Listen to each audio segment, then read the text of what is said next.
First day of the last year of med school. Day 1, year 6, med school. Let's get it. Yo guys, welcome back to my channel. It's your boy Hillman here. As you can already tell from the title, guys, please permit the quality of this video. The lighting in Aruba is just not lighting, and I think my camera also messed up, so it's not great quality, but it's all about the message. Enjoy. Finally in the last year. Your boy is finally in the last year of medical school. Last year, guys. Last year. What a hell of a journey it has been so far. Jokes. It's actually been very enjoyable. Has it though? We'll find out soon. But anyway, so I'm in my last year now officially. It's funny how I was thinking about it the other day, and it's like after every year of the masters, I kind of like travel. So I take a flight somewhere far. So after year 4, same time last year, basically, I was in Rwanda, just learning about the healthcare system, about the country, what makes it different. And this year, like I did not plan it immediately to be after every year, but it somehow coincidentally happens. And this year, I'm now in Aruba, learning about the culture, the people, the healthcare system, organization, and stuff like that. Which it was just interesting to realize that this kind of like happens, even though I don't plan it per se. But yeah, guys, I'm in the last year of medical school now, the 6th year of medical school. For those of you who don't know, I'm Hillman. I'm a medical student in the Netherlands, in Maastricht University. Still a student. So in this video, I'm just going to be talking about, you know, kind of reminiscing backwards, also thinking about what the future is going to hold and talking a little bit about that as well. So if you're interested to know how my 5 years of medical school have been so far, be sure to stay tuned. Or if you want to know a little bit about what the next year is going to look like, what plans I have for the future, be sure to stay tuned as well. But yeah, without further ado, let's get right into this. It's the last year. So what is this last year going to look like? I'm currently doing the first rotation of the last year, which is in Aruba. And it's a social medicine rotation. It's an elective, and I chose to do it in Aruba. I'm learning about the culture, the people, the social security, how that is arranged. So if you have healthcare insurance, if you don't work anymore, how does that work? If you are sick, what do you get, like payments for that? Or if you do not have a job anymore, unemployment benefits, all kinds of benefits around healthcare. So I'm focusing on that, the occupational medicine part of it and the insurance medicine part of it. So I'm going to combine both of them and learn how that works on the island. Before this, I did my social medicine rotation in the Netherlands. I did the insurance medicine, and I learned a little about social security and how that is arranged. And it just blew my mind how things are just so well thought out. Of course, there's always room for improvement, but things are just so well thought out that if you are sick today or if you don't have a job, there's the steps put in place, properly thought out for you to make sure that you are not necessarily put in difficult situations because of something you couldn't foresee. And I think it just opened my mind to the benefits of having that social security. It just takes away a lot of stress from people, not having to worry about what happens if you don't have a job anymore, and just doing your best because you know the system's got you. So learning that from a different perspective, from the Aruban perspective, it's part of the Netherlands, but still they have different laws, and some of them are not very up to date with that of the Netherlands as well. But they're also different in their own unique ways because you have to adjust it to the culture and everything. So that's what I'm learning now. I find it so fascinating. It's so interesting just seeing how things differ and people, how they react to it differently. I love it. And doing a rotation in Aruba as well is not necessarily the worst idea on earth, right? So I'm enjoying it. I'm having a great time. Just time to also rest, relax, think about what I want to do in the future, not having the, to be too busy with people and stuff like that, having the time to just focus on me, my growth, my development, my process and everything. It's great. After this, next year, I'm moving back to the Netherlands. So for those of you who are thinking, has he moved to Aruba for good? No, I have not. Next year, beginning of next year, I'm moving back, hopefully to Amsterdam. If you know how your boy can find a room in Amsterdam, please let me know, because it's the jungle out there. Amsterdam is the jungle. So please, if you have any tips for how to find a room in Amsterdam, let me know. Highly appreciate it. But I'm moving to Amsterdam for one rotation for sure, my scientific rotation at IMC, the Amsterdam Medical Center. But it could also be 2 rotations. I'm still to plan the second one. I want to do 2 rotations in Amsterdam, but I'm still to plan the second one. And then after that, I have the last one of the whole medical program, which has to be in the jurisdiction of Maastricht University. So I'm going to be moving down towards Maastricht, but not to Maastricht itself, because I think I don't want to go back to Maastricht. So I'm going to be doing the rotation somewhere closer to Maastricht than Amsterdam. So I have 4 rotations left in total, and then I'm done with medical school. The boy is going to be a doctor. Hey. Wow. It's exciting times, man. It's exciting times to think I'm so close to finishing medical school. I know I'm ready for the responsibility, but I don't know if I'm there yet with what I want to do, if that makes sense. But yeah, eventually that's a topic for another time. But that's what the next year is going to look like for me. It's going to be a longer year compared to the first 2 years. So I'm done, hopefully everything being equal, in the beginning of 2024. So I still have a while to go, but this is the last official year for me. Like, I'm in year 6 now. Crazy, mind-blowing. That's what it's going to look like for the future. Thinking about how I got here and how the process has been, I was like, there's 2 things that came into my mind. Like, okay, I asked myself, what has been my best year and what has been my worst year, right? My best year for sure has been year 2, or like comparatively better than the rest. And I think that came for the most part due to the fact that the year before that was so bad, which made the increment in satisfaction and fulfillment much more remarkable, right? Because year 1, goes without saying, was the worst year, because just I had a lot of stuff to figure out. It was a new environment, studying in a new language, studying with people you don't necessarily understand the culture of mutually. I think they didn't understand me that well, I didn't understand them that well. Just trying and struggling so hard to fit in, and then on top of all of that, studying medicine as well. Yeah, it was just too much. It was just too much for my brain to process and still enjoy the process of doing what I'm doing. And I put limitations on myself, because I remember in year 1 I was studying Dutch and it was new for me, so I told myself I was not going to make any English speaking friends. I was just going to confine myself to the Dutch people. That backfired heavily. Learned my lesson. Had multiple mental breakdowns and stuff like that in year 1. But I learned from it. I think I definitely came out of that much stronger than I came into year 1. I grew up a lot faster. But yeah, year 1 was definitely the worst year.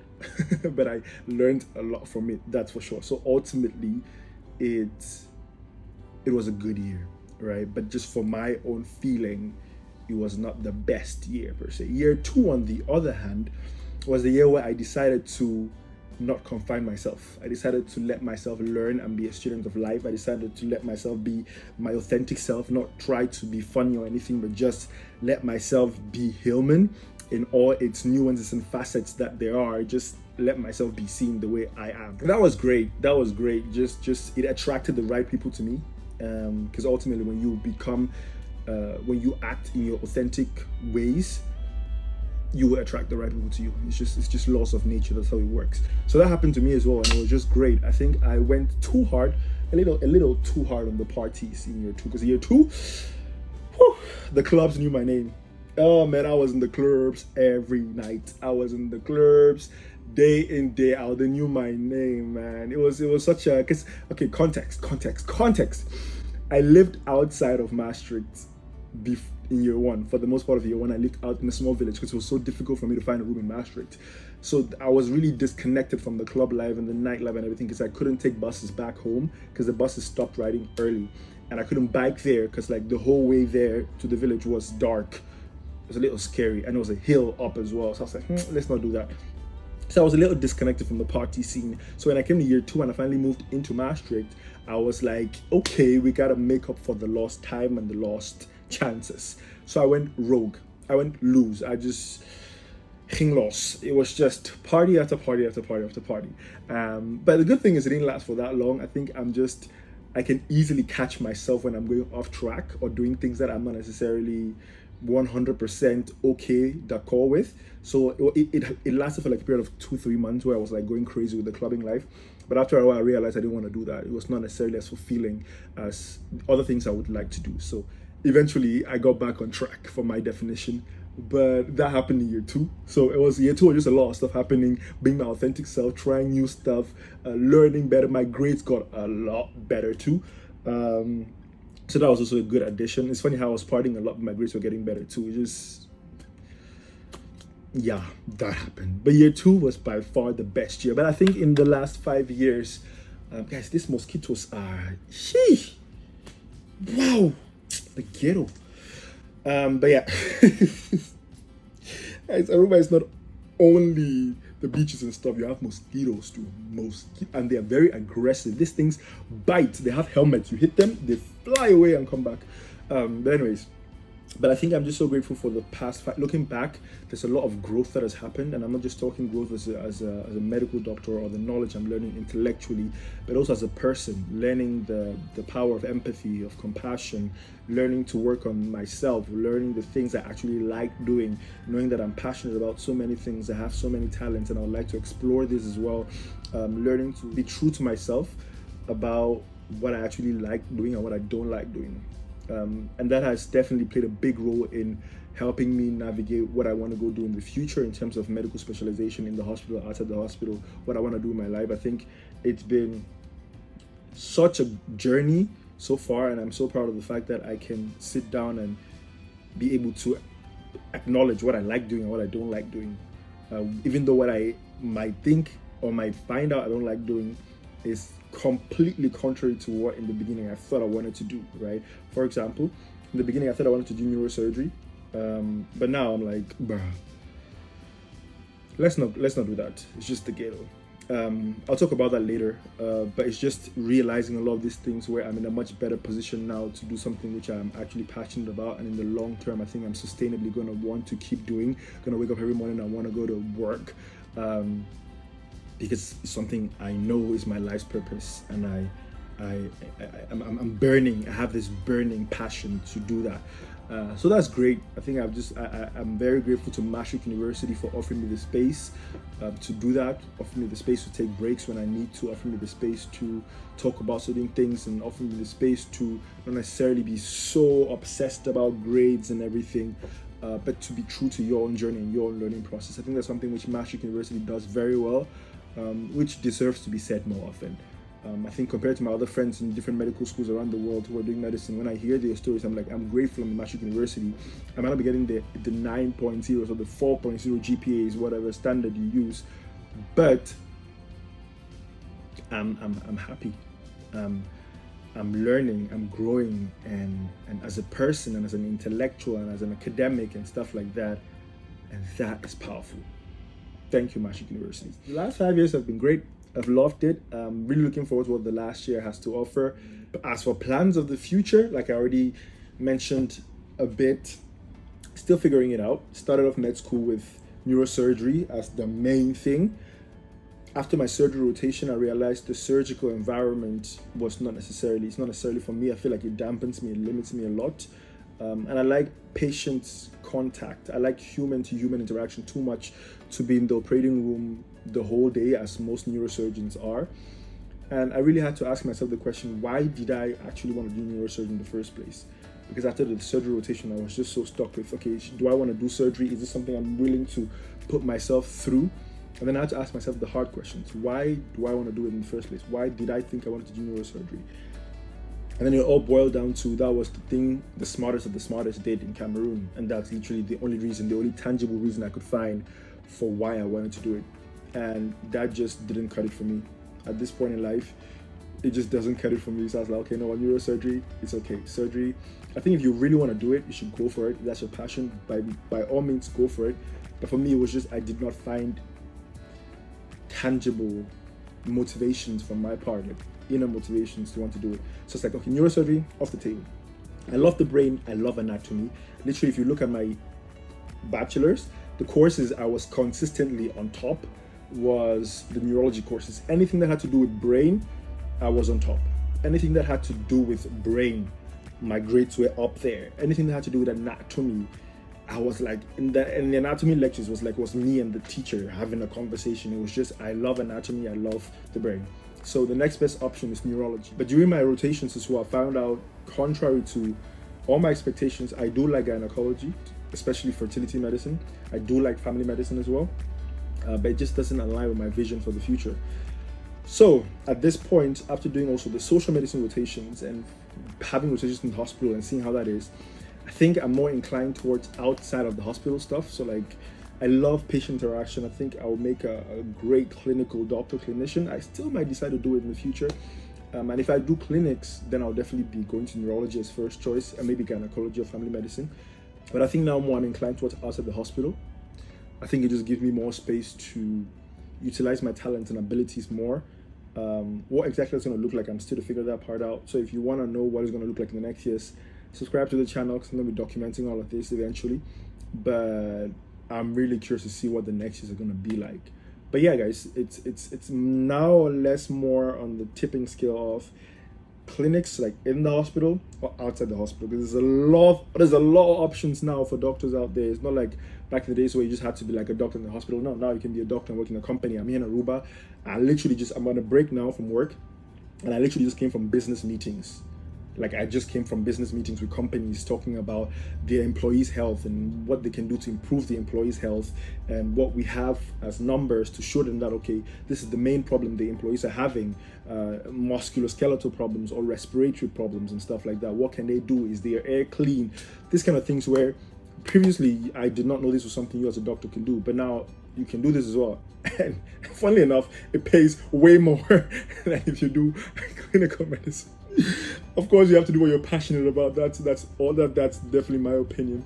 But it's like there's so many options out there now, and I'm just really trying to find what I like doing and not necessarily what I feel like I should be doing. Because ultimately, it's gonna be fine if you do what you like doing. That's just my belief. So yeah, guys, the next year, 2, 3, 4, I'm definitely curious to see where I end up. But the plans are exciting. It sounds exciting doing what I like doing, and just testing the waters and seeing how that works out. It's exciting. So we'll definitely see how it goes. But I want to end by giving 2 pieces of advice to people who are maybe starting off their medical journey now and see how this long way to go. As someone who's in the last year, what can I advise you? Or what pieces of advice can I give to you? The first one is allow yourself the space to fail. This is something which I had to learn the hard way. I remember the first time I failed my first exam, so confused, did not know what to do. Thankfully, I had friends who could help me process this, because I was not used to failure. I came from an environment where I was always top of my class, and I just did not know. I was never taught how to deal with failure. It was always taught just keep going. But at some point, you have to allow yourself positively process failure, right? To be able to get the benefits of it. And I know a lot of people out there also have the same background, who were just used to being at the top of their classes and never know what failure is. I recently also spoke to a friend, 2 of them actually, who just failed exams for the first times, and they're so confused. They don't know what to do. Like, they literally just called me to have a conversation, and also were so relieved by hearing that I also fail exams. Whereas, like, failure is good. Failure is great. Failure means you're closer to the right answer. And I think that's something I definitely want to give to all of you who are starting off. It's okay to fail. If anything, sometimes be happy you fail, because definitely you know what to improve. You know what to work on. You're a step closer to getting the right answer, because you definitely know what not to do. So I think the first thing I definitely want to advise you is, don't be afraid of failure. Allow yourself to fail. If you don't know something, good and fine. You learn. You're here in medical school to learn. And the more you fail, paradoxically, the more you learn. So allow yourself the space to fail, because failure is inevitable, and having the skill set to positively deal with it and learn from it is a top tier skill nowadays. Talk about it with people you trust. Try to learn, see what you can improve. Don't overthink it, but try to make sure that you learn from your failures, so you can implement those lessons you've learned in the next task you have, in the next assignment you have, in the next exam you have, and stuff like that. But just allow yourself the room to learn from your failures and to grow from it, and not necessarily beat yourself down for having failed something, because I had the tendency to think of myself as less, especially with the language barrier as well, where every time I fail was like, I'm failing because of the language, I'm failing because of the language, I'm failing because of this, I'm failing because I'm bad. But that's not necessarily the case, guys. Everyone has their own struggles and journeys in life, and you just have to be true to yours, true to your failures, learn from them, and improve from them, because you're literally the only person you can compare yourself with. As long as you're better tomorrow than you are today, that's all that matters. It doesn't matter how the whole class is doing. As long as you are better than you were yesterday, that's what ultimately matters. So the first piece of advice, allow yourself to fail. Allow yourself the room to fail and learn from it. The second piece of advice is to develop yourself as a person. put in the effort from the beginning to develop yourself as a person and not just a medical doctor. That's something which I am a strong believer of nowadays, because I think before you started medicine, you were a person, and after you stop practicing medicine, you still be a person. And I think it just makes logical sense that you keep working on yourself as a person and not just take up an identity of a medical doctor once you start medical school. Because I feel people sometimes take up an identity, I am a medical doctor, when they start medical school, where I'm like, no, medicine is one thing you do. You can be passionate about it, true, but you as a person are a lot more than just a medical doctor. And I feel like that mindset gives you the space to really prioritize your own health, prioritize your mental health, prioritize your hobbies, things you like doing, prioritize your relationships with friends, families, and stuff like that. Prioritize the things that ultimately matter. Because at the end of the day, when you're done practicing medicine, you go back home, you have your own things to deal with. When you retire, you still have your life to live. And I've spoken to a lot of older doctors who are retired. Thankfully, I have the chance to speak to some of them who've been really successful in their careers. But then it's like, now what do you do? You've been a surgeon your whole life, now you cannot operate. What do you do then with your life? And I think it's just key to start thinking about these things already.